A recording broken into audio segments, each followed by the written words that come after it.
Fake it till you make it, baby. That's what I've done and what I do. Save your munitions, Carol. Our friends have arrived.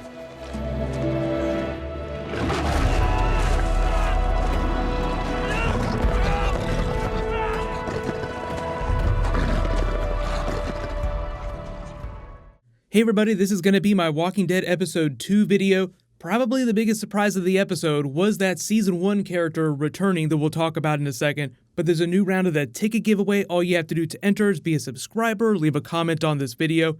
So in the grand tradition of Walking Dead, they cut the episode intro in a really weird way, so you know you're jumping around in time, you just don't know how far forward. Thankfully, they weren't doing that thing where they redo an episode from someone else's perspective. They've done that a couple times in the past, but for the most part, this episode was set completely after the events of episode 1, and it was just a divide and conquer situation. They're going after guns, they're going after supplies, everything that they need, smash and grab. But top 10 WTF and Easter eggs. So the first group, Aaron, just goes and starts flanking the largest group of saviors, mostly to keep them busy. I think it's just bonus points if they're able to take a bunch of them down, which they do. And the one savior that starts shaming the squire with the gun gets a pretty cool death, but for the most part, this was the least interesting storyline in this week's episode. So you have Ezekiel and Carol's group, you have Morgan who's sort of off on his own, and then you have Rick and Daryl's group. So those were really where all the action was. But number 9, the Walker Moat, the satellite station. Maybe it was Eugene that gave them the idea to do that because the last time they were at the satellite station, they didn't have all those defenses.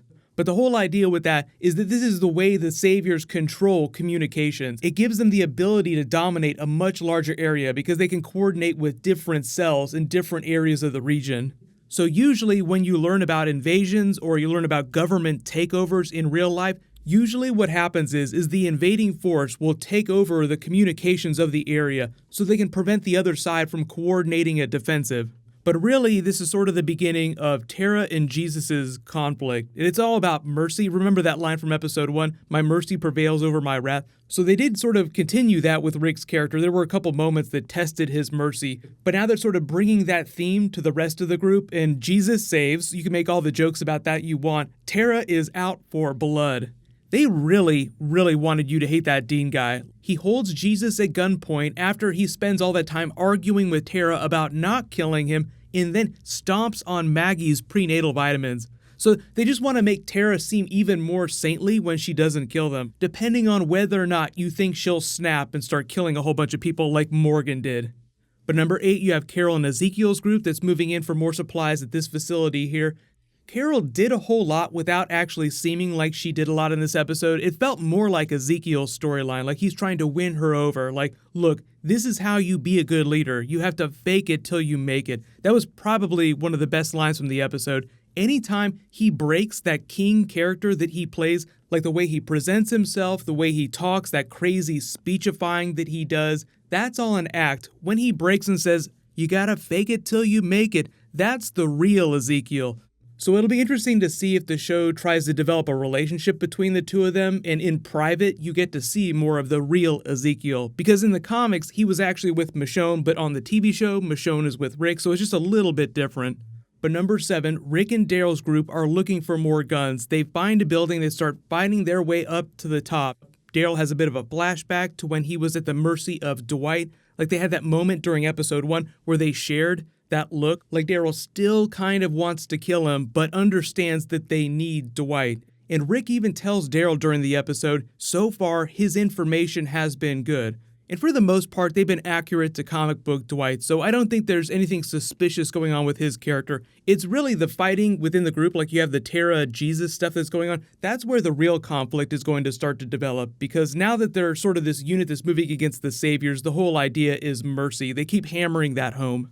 But number 6, the big Morgan twist. I totally love when he got up like he was coming back to life, like he's this inhuman killing machine now. The creepy music that they gave him as he was waking up made it feel more like a Terminator movie. So because Shane is a Walking Dead character and John Bernthal is on Punisher now, there's all kinds of Punisher jokes flying around. But he felt more like the Terminator, like this unfeeling machine that would continue killing until his task was done.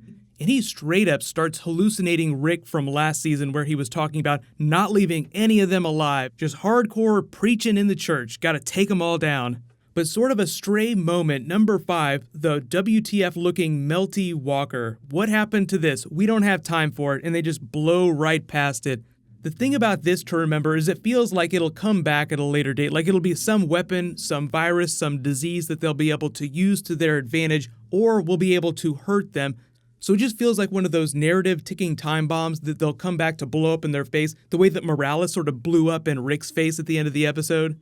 But number 4, Rick had that badass brawl with the dude. We don't know what his name was, but they straight up pound each other. And he's an animal. Like, you've seen him fight when he's at his limits before. Like when he goes all crazy at the end of season 5 and Michonne almost has to take him down. The twist, though, was so great, number 3, when he walks into the next room and doesn't find any guns, just finds the baby Gracie. There's all sorts of imagery here, but the whole thing about the name Gracie is that the guy that he just killed had a tattoo that said, "God is grace." So I think they wanted to tell you that Rick just killed her father. So one, he's a little remorseful about that, like, oh my god, I killed this baby girl's father. What would it be like if I died and baby Judith didn't have a father? He sees himself in the mirror. They were a little on the nose with the mirror above the baby's bed, like he stares at himself. You kind of see what's going on here. He's questioning his sanity. He's not a psychopath. My mercy prevails over my wrath. This is him sort of figuring that out. Like when we have the flash forward, that's him after all the craziness, after they defeat Negan. So it's almost like it takes him all season long to figure that out, and all the other characters for that matter too. So I don't think there's a world we live in where Rick kills a baby that hasn't already turned into a walker. Like if the baby had been a walker, then maybe he would have put it out of its misery. But the really WTF thing here is that they have all the lions painted on the wall. Some lions will eat their young. And then you have Shiva, who's a tiger in the episode, who's eating a whole bunch of people. Number 2, though, is Tara and Jesus' conflict. So the whole deal with them at the end of the episode where she's like, yeah, Maggie might listen to you, but Rick listens to me. She's got this crazy Rambo bloodlust. She's mad about them killing Denise, and I think it's a bit of a pivot from a writing standpoint for the character, and they want to make her seem like she's a little more hardcore this season. So you guys can let me know in the comments, do you think that she's going to snap before the end of the season and kill a whole bunch of people? I don't know that they want to demonize her that much. Like, they could take him to the edge. Like, Rick goes really crazy during season 5, but they've already answered the question several times in the past. They'll do it again this season too. They do it every year. The idea that Rick could be just like one of these really terrible villain people if pushed far enough. But sort of in that same vein, I totally love Morgan hallucinating Rick as he was walking out into the light at the comms station, almost killing Jared, like walking right up and trying to pull the trigger, who has absolutely no idea what's going on, still being a dickhead. He was the guy that kept harassing Richard last season. So they really want to make it seem like it's a struggle, that the survivors aren't going to kill these saviors. They're such big assholes, but my mercy prevails over my wrath. It all comes back to that Rick moment.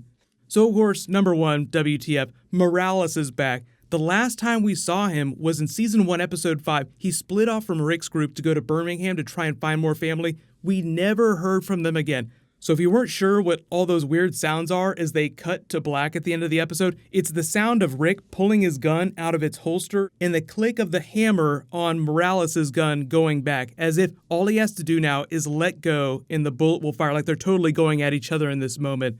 But don't forget that Daryl is also there with them, and Rick fought that guy off all by himself, meaning that we didn't know what Daryl was doing for that whole period of time. So he might come rescue him, and I wouldn't be surprised if they pull him back from the brink, because Morales is not a terrible person, and they don't want to demonize Rick, so maybe they'll try to have him win Morales over, and he'll help them out in some small way. Because I think the idea is that most of these saviors don't want to be saviors, they're just there because they don't have any better option.